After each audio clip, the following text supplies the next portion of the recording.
Right, Shalom. Just continue on in the lesson. This is Romans 11:1. I say then, hath the Most High cast away his people? All right. It says, God forbid, for I also am an Israelite of the seed of Abraham, of the tribe of Benjamin. All right, this is Paul speaking. It says, the Most High have not cast away his people, which he foreknew.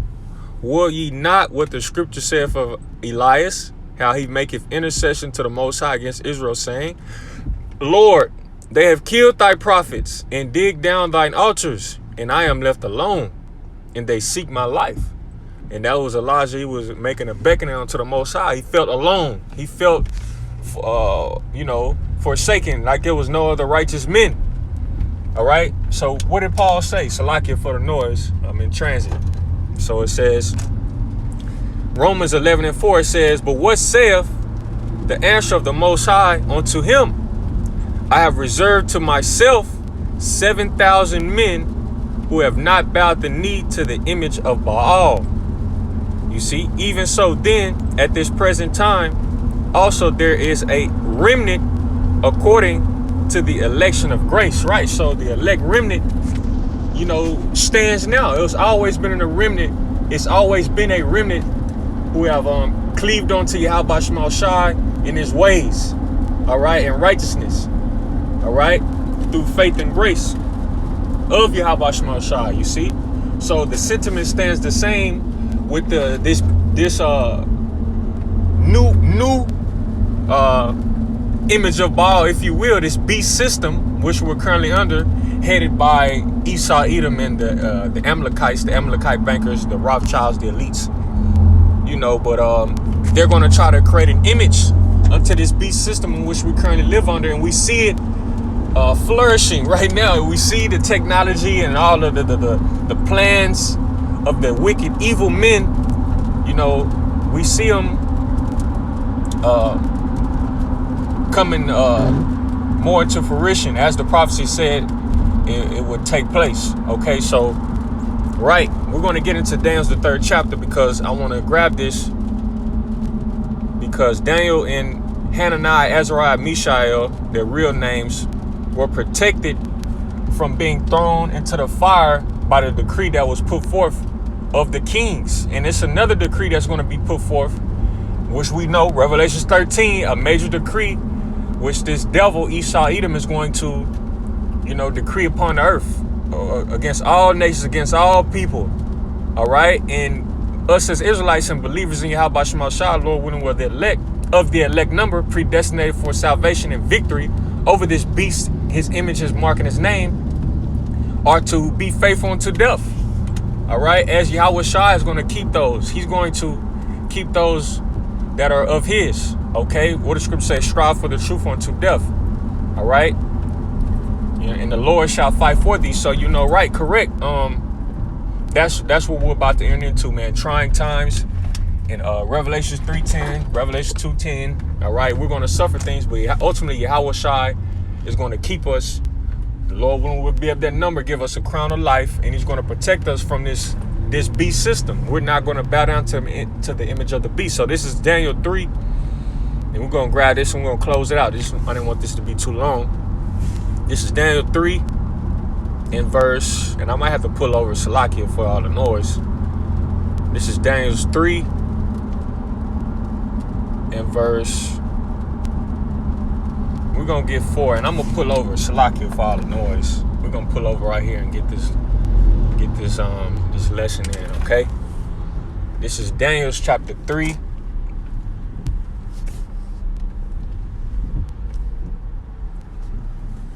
In verse 4. All right. Daniel's 3. It's a lot. This is Daniel's chapter 3.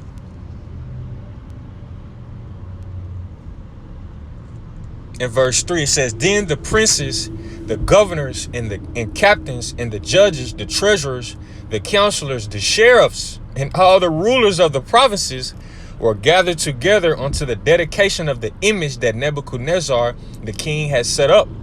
And they stood before the image that Nebuchadnezzar had set up. Right. So this is spiritual, man. Hey, Romans 15:4. We can use this and liken it unto the time that we're in now. They're going to make an image All right, that charagma, that stamp, that mark, they're going to try to put into you, full of, you know, all their beautiful technology, all your savings, your bank accounts, etc. You see, and they're going to want you to worship it, and to worship it is to take it into be aligned with the system that they're creating. Okay, so, and these are all the people of renown in Daniel's time, the men of great renown and stature in society, with, you know, riches and substance, probably big families, big houses, you know, resources, know a lot of people, and they're esteemed high in this society. So these are the same people they're going to present to the everyday low level working people to worship. Because if these people are worshiping, why are you going to say no? You know, so to speak. You know, if LeBron James and Kanye West and Jay-Z is taking an MOTB, why shouldn't you? All right, and they're going to present you with perks and trinkets and gifts to distort your mind.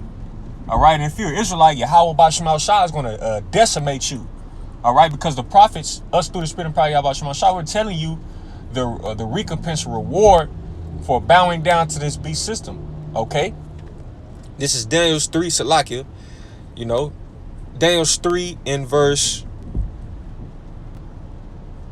4. It says, "Then an herald cried aloud, to you it is commanded, O people, nations, and languages." Once again, this is coming to everybody of that known time. All people, nations, and languages of that known time.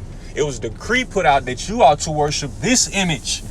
Leave your forefathers' gods and whatever heritage and customs you have, and worship this image. And this is what this devil's coming with. Okay, Esau, Edom. He's coming like this, but on a more modern terms, on a more modern scale. Okay, with control over the whole world, might I add. All right, and him having a certain power to lie and deceive. This is Daniel 3 and verse. But check this out, Daniel 3 and 6. It says, "And whoso falleth not down and worship shall the same hour be cast into the midst of a burning fiery furnace." Right, so this is real life. Okay, if you don't want to bow down, we're gonna throw you into some fire, and just imagine and picture that, man. All right, it was a cause and effect to the situation. If you didn't want to worship this image, you're going to be burnt alive. So this is not fictional. This is real life. All right. And that goes to show the testament in the spirit of faith and belief and trust that the Most High put on Ezra. All right. Hananiah, Mishael. Okay. Shadrach, Meshach, and Abednego. It says, Daniel 3 and 8. It says, Daniel 3 and 7, Salakia, "Therefore at the time when all the people heard the sound of the cornet, flute, harp, sackbut, psaltery, and all kinds of music, all the people, the nations, and the languages fell down and worshipped the golden image that Nebuchadnezzar the king has set up." You see, they heard all that noise and that music, you know, and they fell into the trance and they bowed down. But let's see what Daniel Shadrach, Meshach, and Abednego again. It says, "Wherefore at that time certain Chaldeans came near and accused the Jews." All right, once again, the Jews, we're the big problem. Okay, upon earth, it says, "They spake and said to the king Nebuchadnezzar, O king, live forever."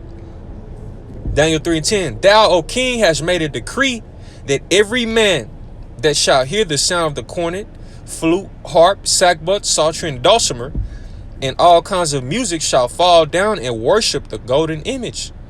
And whoso falleth not down and worship, that he should be cast into the midst of a burning fiery furnace." So right, this is the same thing that Esau Edom is coming with. It says, all that should not worship him, he shall cause to be put to death. Matter of fact, let's grab it, man. This is where we're at in the earth, in the world, man. Prophecy is lit. All right, this is what's going to come to pass. Revelation 13. And let's get right to the point. In 15, just to, liken the land back and correlate to the times we're coming in. This great image that this devil is going to make and cause everybody to worship. All right. And if they don't, they're going to be put to death. Revelation 13 and 15. And he had power to give life unto the image of the beast, that the image of the beast should both speak and cause that as many as would not worship the image of the beast should be killed. And he causeth all, both small and great, rich and poor, free and bond, to receive a mark in their right hand or in their foreheads, and that no man might buy or sell, save he that had the mark, or the name of the beast, or the number of his name. So this is what it's coming down to. Okay? This is what we're coming into in the world in prophecy. And just